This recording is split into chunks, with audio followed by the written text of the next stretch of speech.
Oke, bro, sis, mas, bro, mbak, sis. Lanjut ya, lanjut. Oke, ada yang namanya pembagian akar. Nah, ini hati-hati. Ini kita masih di matematika ya. Hati-hatinya kenapa, bro? Hati-hatinya karena ini sering terjadi kesalahan ya di pembagian akar. Nah, konsepnya gini dulu nih, kita terusin ya. Kalau kalian punya akar, misalnya akar apa nih? Akar A.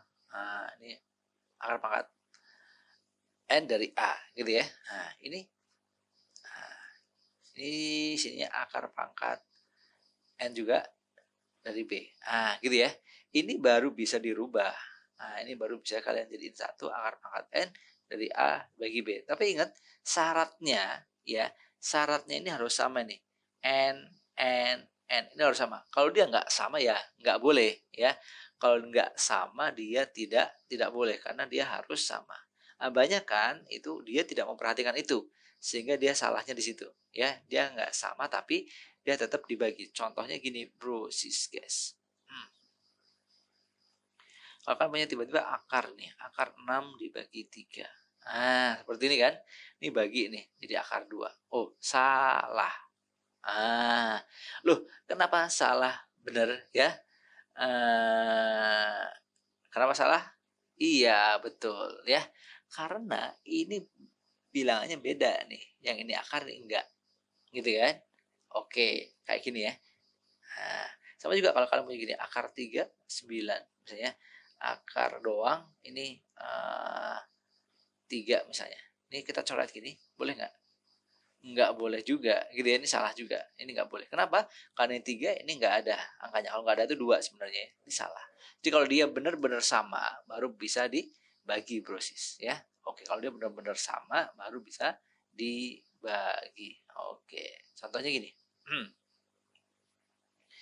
Kalian punya misalnya akar 15.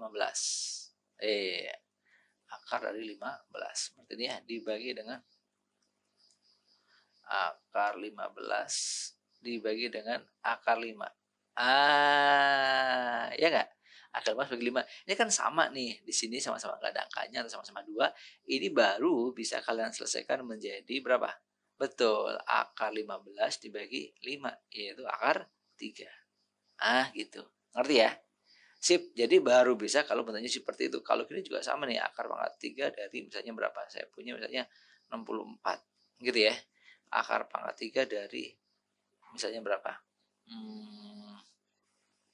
2 misalnya. Ini baru bisa dikerjakan. Berarti jadiin satu gini, akar pangkat 3 dari 64 bagi 2. Berarti sama akar pangkat 3 dari berapa? 32. Gitu ya.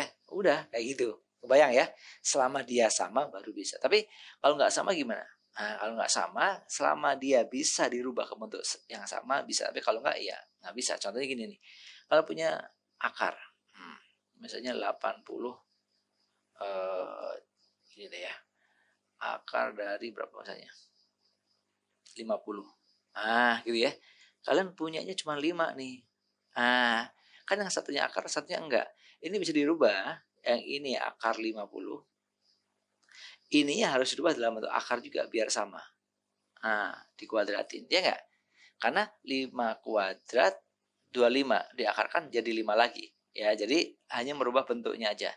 Tapi sama-sama nilai akar, ya kan? Sama-sama di dalam akar. Ngerti ya? Jadi akhirnya ini menjadi gimana, Bro? Jadi 50 per 25. 50 bagi 25 berapa? 2. Oh, berarti akhirnya akar 2. Gitu. Ngerti ya? Selama dia bisa. Kalau nggak bisa ya nggak usah. Oke? Ngerti ya? Sip. Oke, lagi lanjut. Misalnya, kita punya nih akar pangkat 3 dari misalnya berapa nih? 60. Ini kita punyanya cuman 8. Jangan 8 deh, kebanyakan. Cuma 2. Bisa nggak? Nggak bisa. Ini kita harus ubah tetap akar pangkat 3 dari 60. Yang ininya jadi akar pangkat 3 juga. Duanya gimana? Ya, duanya pangkat 3. Gitu. Ngerti ya? Karena dia akar pangkat 3, kalau masuk jadi pangkat 3. Oke? Ini baru bisa disederhanakan. Ini akar pangkat 3, 60. Dibagi akar pangkat 3 sini 8. Ya kan? Oke. Ini udah bisa dicoret. ya, coret langsung boleh, atau akar pangkat 3 dari 60/8 gini boleh. Dibagi 4 berapa? 15, dibagi 4, 2, berarti 15/2, gitu ya. Sip, berarti akar pangkat 3 dari 15/2. Gitu contohnya. Ngerti ya sampai sini ya? Oke, sip. Lanjut lanjut. Tapi kalau nggak bisa ya nggak usah dipaksain, ya. Oke, kalau kita punya gini misalnya akar pangkat 3 dari 100. Oke, dibagi, 5. Oke, sip. Gimana jawabannya? Betul, ini jawabnya ada di mana? Ada di komen kalian. Oke, tulis ya. Sip, dadah.